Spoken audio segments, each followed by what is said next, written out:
sama gitu. Yang kedua, ini merupakan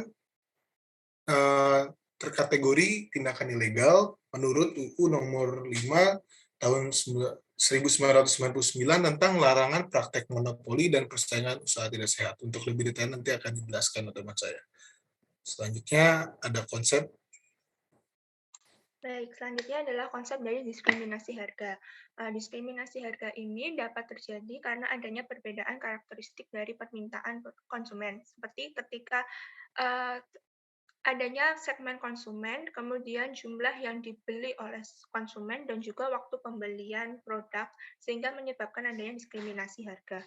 Kemudian, diskriminasi harga ini juga dapat terjadi apabila perusahaan telah memiliki market power yang kuat, seperti pasar monopoli ataupun oligopoli, dan juga perusahaan ini telah memisahkan target pasar itu secara tegas, sehingga ketika ada diskriminasi harga berdasarkan segmen konsumen itu sudah tegas antara harga yang mahal dan juga harga yang lebih murah, seperti itu. Selanjutnya akan dilanjutkan teman saya.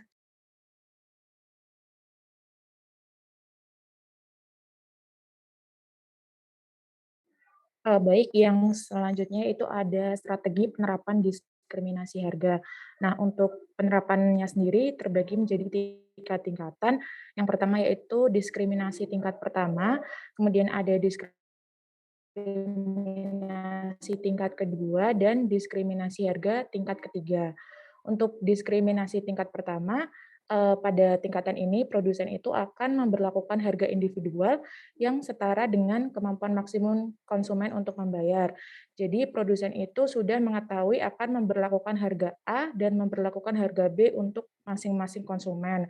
Nah, untuk contohnya sendiri, misal ada penjual tanaman hias, dia itu menjual anggrek seharga 50.000 kepada pelanggan A, tetapi dia menjual harga anggrek tersebut 75.000 kepada konsumen B. Nah, hal ini itu dikarenakan produsen sudah mengetahui bahwa pada sebenarnya konsumen B itu mempunyai kemampuan yang lebih atau kemauan yang lebih untuk dia itu bisa membayar seharga 75.000, sehingga diberlakukanlah harga yang lebih tinggi kepada konsumen B. Nah, untuk penjelasan yang selanjutnya akan dilanjutkan oleh teman saya. Baik, kembali yang tadi. Ya, selanjutnya yang diskriminasi tingkat kedua itu diberlakukan berdasarkan kuantitas yang dibeli oleh konsumen. Contohnya ini ada harga sereal akan lebih murah untuk satu kotak sereal dengan berat 24 ons dibandingkan satu kotak sereal dengan berat 16 ons. Jadi semakin banyak volume atau kuantitas barang yang dibeli, maka konsumen akan mendapatkan harga yang lebih murah. Kemudian yang diskriminasi tingkat ketiga itu dilakukan dengan membedakan harga berdasarkan kelompok konsumen pada produk yang sama. Ini contohnya pada harga tiket pesawat, harga tiket kereta api yang dibedakan berdasarkan kelompok premium atau non-premium.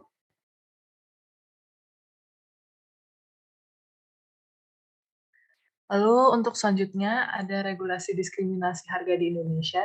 Jadi undang-undang yang mengatur ada di Undang-Undang Nomor 5 Tahun 1999 tentang larangan praktek monopoli dan persaingan usaha tidak sehat. Jadi ini sebenarnya ada berbagai tindakan-tindakan praktek monopoli, yang mana salah satunya adalah diskriminasi harga. Jadi tindakan diskriminasi harga itu dapat terjadi melalui beberapa tindakan, seperti yang pertama, ada penetapan harga berbeda yang dilakukan oleh pelaku usaha untuk produk yang sama dari suatu produsen dengan kriteria tertentu. Lalu kedua, ada mengenakan harga berbeda untuk pelanggan berbeda berdasarkan tambahan yang tidak proporsional di atas biaya marginal. Ini seperti tadi yang dijelaskan di contoh barusan.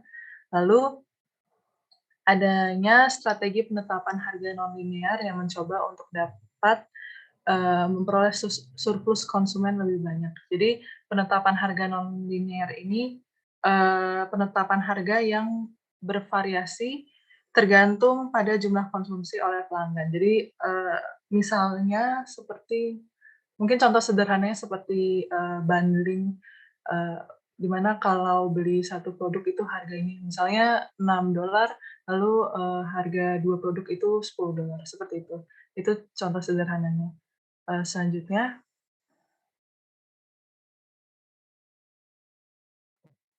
kemudian KPPU tadi setelah membuat penjelasan tentang larangan diskriminasi harga sesuai dengan pasal 6 Undang-Undang Nomor 5 Tahun 1999 kemudian menjabarkan tindakan diskriminasi harganya tadi seperti yang sudah disebutkan tadi contoh-contohnya. Nah, penjelasan tentang larangan diskriminasi harga itu ditujukan untuk pertama memberikan dasar pemahaman tentang dalam pelaksanaan pasal 6 sehingga tidak ada penafsiran lain selain apa yang diuraikan dalam penjelasan. Kemudian bisa digunakan untuk semua pihak sebagai landasan dalam melakukan perjanjian. Jadi tidak merugikan pihak-pihak lainnya. Kemudian menciptakan kondisi persaingan usaha yang tumbuh secara wajar. Oke, bisa dilanjutkan oleh teman saya. Yang selanjutnya yaitu regulasi mengenai diskriminasi harga di negara lain, yaitu negara Malaysia dan Australia. Yang pertama, regulasi diskriminasi harga di negara Malaysia itu dengan pemberlakuan UU Competition 2010 atau CA 2010 atau dapat disebut juga dengan UU Anti Persaingan atau AP 2010. Nah, UU ini bertujuan untuk mendorong persaingan yang sehat dan berkembang dalam ekonomi Malaysia. Persaingan yang sehat di sini disebutkan dalam Akta Persaingan 2010 mengenai perjanjian anti persaingan bahwa perusahaan yang bersaing di pasar itu dilarang melakukan perjanjian atau kesepakatan yang memiliki tujuan atau efek yang dapat membatasi proses persaingan. Contoh perjanjiannya sendiri secara jelas disebutkan di mana tidak boleh dilakukan perjanjian yang memiliki tujuan untuk membatasi persaingan seperti dengan penetapan harga, pembagian pasar, atau membatasi output. Selanjutnya akan dijelaskan oleh teman saya. Baik, terima kasih. Untuk yang di Australia sendiri, mengenai price discrimination ini awalnya dijelaskan di Competition and Consumer Act Section 49. Nah, tapi sejak tahun 1990-an, Section 49 ini dicabut, kemudian secara eksplisit mengenai price discrimination ini tidak dibahas di undang-undang di Australia, tapi kemudian ada Competition and Consumer Act Section 46. Di sini juga dijelaskan bahwa tidak boleh ada perusahaan yang kemudian mengatur harga dengan tujuan untuk mematikan lawan bisnisnya, kemudian untuk menghalangi pelaku bisnis lain untuk masuk ke dalam suatu market begitu. Jadi meskipun secara eksplisit sudah tidak ada di Section 49, tapi tetap ada peraturannya di Section 46 dengan isi yang cukup mirip dengan tadi di negara Malaysia seperti itu. Kemudian ini adalah pustaka yang kami gunakan. Mungkin cukup sekian presentasi dari kelompok kami. Atas perhatiannya, kami ucapkan terima kasih. Selamat siang. Terima kasih untuk kedua kelompok ya. Kemudian ini semua nanti di-upload di stream Classroom. Ya, jadi kesimpulannya gimana? Ada yang berani menyampaikan? Diskriminasi harga itu dilarang apa diperbolehkan?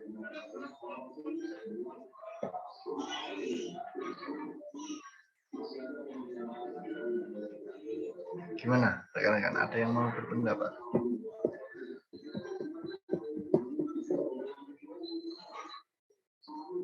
Sekarang masih banyak kita temui juga kan ya, diskriminasi.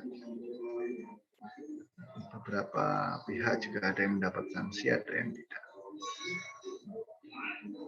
Ini statusnya gimana? Saya izin berpendapat ya Pak. Oke, Fani. Kalau menurut saya yang diskriminasi harga itu perlu juga sih Pak. Semisal untuk ekonomi yang tingkatannya rendah sama ekonomi yang tingkatannya tinggi. Khususnya yang tadi yang kayak bidang kesehatan, itu kalau semisal itu diberikan harga yang sama, nanti yang tingkat rendah mereka nanti kelompok yang tingkat rendah mereka tidak bisa untuk mengakses ke kesehatan, bahkan pendidikan sekalipun gitu loh Pak. Oke, ya. Ya. Terima kasih Fani. Jadi dari situ bisa kita simpulkan rekan-rekan ya. Diskriminasi harga itu boleh, tapi ada syarat. Kalau tadi yang disampaikan Fani adalah untuk kepentingan umum ya, menyangkut hajat publik, kepentingan publik, akan kebutuhan dasar. Itu salah satu yang diperbolehkan. Produk-produk kesehatan, energi ya. Energi kalau PLN kita masih menemui yang 1.300 itu harganya beda dengan yang 900 kilovolt ya atau watt dayanya. Ada yang 450 itu harganya berbeda. 450 asumsinya adalah ekonomi yang belum mapan ya, masih membutuhkan subsidi, maka itu harganya lebih murah. Semakin tinggi voltasenya ya semakin tinggi tarifnya. Itu. Kemudian juga syarat adalah terkait tingkat kompetisi. Tingkat kompetisi juga menjadi syarat. Jadi ada disampaikan di undang-undang bahwa akan ditinjau. Setiap diskriminasi itu diperbolehkan, tapi KPPU akan meninjau berdasarkan kriteria. Nah, terutama yang tingkat kompetisinya itu relatif tinggi. Contohnya gini, di kota metropolitan ya, dengan di perdesaan atau Jawa dengan luar Jawa, oke?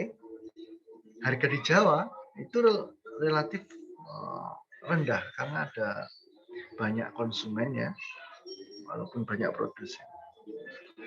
Kompetisinya tinggi ya, jadi bisa menetapkan harga yang lebih rendah daripada di luar Jawa. Dan kebanyakan yang kita temui adalah seperti itu ya, harga semen, harga minyak. Dulu Pertamina sempat harga berbeda, Pertalite atau saat itu premium. Harganya Jawa dengan provinsi-provinsi di luar Jawa itu relatif berbeda, khususnya di Papua. Ya. Kemudian struktur biaya. Ya, misalkan ada maskapai yang memberikan harga yang berbeda pada pelanggan. Itu akan diperiksa oleh KPPU. Kenapa diberikan ke pelanggan berbeda? Dilihat struktur biayanya. Kelas bisnis biasanya ada fasilitas kan? Mereka menambahi fasilitas makanan, minuman, seat yang lebih lebar, kemudian kursi yang lebih enak gitu ya, untuk diduduki. Nah, pasti itu cost-nya berbeda dengan yang kelas ekonomi. Jadi perbedaan harga juga harus didasari, salah satunya lagi adalah struktur biayanya. Struktur biaya yang berbeda pasti memberikan kesempatan bagi produsen menetapkan harga yang berbeda. Banyak sekali yang masih diperbolehkan, walaupun seakan-akan ini memang dari peraturan itu menganggap diskriminasi harga itu akan membuat persaingan itu relatif menuju arah tidak sehat. Bagi perusahaan yang mau dominasinya tinggi ya itu sangat mungkin untuk menggeser daya saing dari pesaing yang lain, perusahaan yang lain. Di syaratnya yang paling umum adalah yang biasanya diperiksa adalah itu. Harga itu terkait dengan biaya, biasanya diperiksa struktur biayanya. Kemudian tadi pertimbangan hajat publik, produk-produk ataupun jasa yang menyangkut hajat publik, kebutuhan dasar itu relatif bisa leluasa untuk menetapkan diskriminasi harga. Mungkin itu rekan-rekan ya. Asik ya kuliahnya, nggak ngantuk ya. Kalau saya ceramah nanti siang-siang gini, cuaca panas ya pasti sangat membosankan.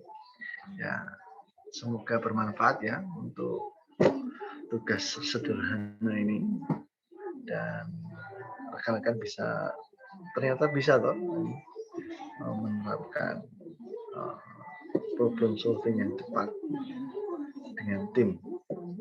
Oke, kuliah saya akhiri tepat nih, kurang 2 menit. Terima kasih atas partisipasinya. Dan jika masih ada pertanyaan bisa disampaikan via WA atau Google Classroom terkait materi maupun hal-hal lain di luar kuliah. Oke, saya undur diri. Assalamualaikum warahmatullahi wabarakatuh. Waalaikumsalam. Waalaikumsalam warahmatullahi wabarakatuh.